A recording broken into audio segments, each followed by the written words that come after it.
matin et comme promis, il est avec nous en studio, en direct, l'avocat vice-président de l'OJE, l'organisation juive européenne, Udi Bloch. Bonjour Udi. Bonjour Ilana. Merci d'être avec nous. Alors la semaine dernière, l'Iran a lancé plus de 300 missiles et drones sur le territoire israélien pour venger, disent-ils, l'élimination de plusieurs hauts gradés des gardiens de la révolution. C'était le 1er avril à Damas en Syrie. Et en France, Udi, vous avez noté ça, l'extrême gauche a immédiatement pris position contre Israël.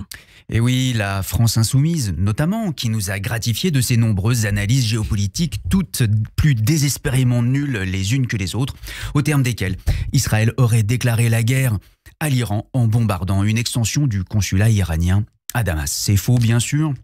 D'une part, parce que ce bâtiment abritait un centre militaire des gardiens de la Révolution et représentait donc une cible opérationnelle et non une mission diplomatique.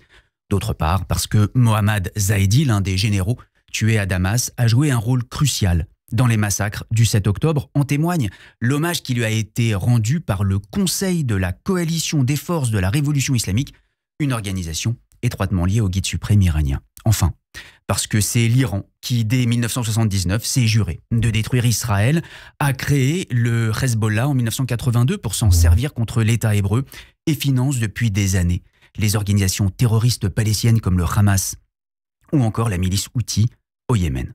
Or, bien avant déjà, mais plus encore depuis le 7 octobre et ce pogrom, ces groupes terroristes tirent quasiment chaque jour des missiles ou des drones sur Israël, des missiles et des drones de technologie iranienne. Alors ces organisations sunnites pour les unes, chiites pour les autres, ont pour point commun, ou dit la haine d'Israël et des Juifs, alors que par ailleurs, ces deux branches de l'islam se haïssent et se combattent même à mort.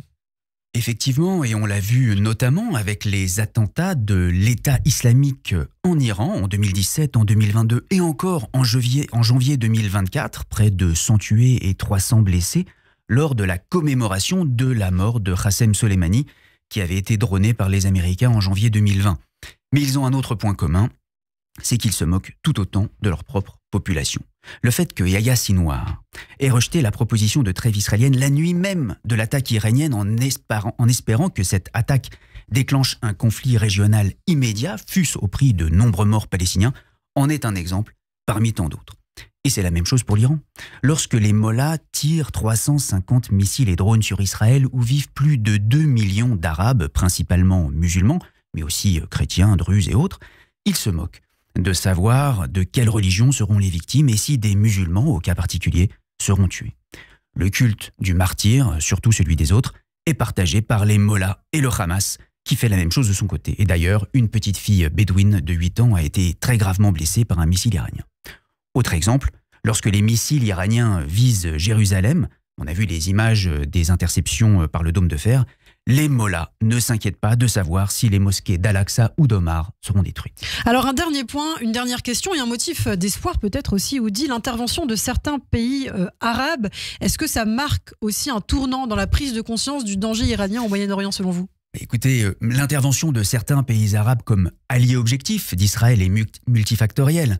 La Jordanie a justifié son intervention par la protection de son territoire et de ses citoyens. Et l'Arabie saoudite a déclaré intercepter tout appareil aérien suspect. La réalité, c'est aussi que l'Iran est un facteur de déstabilisation pour toute la région et pas seulement pour Israël.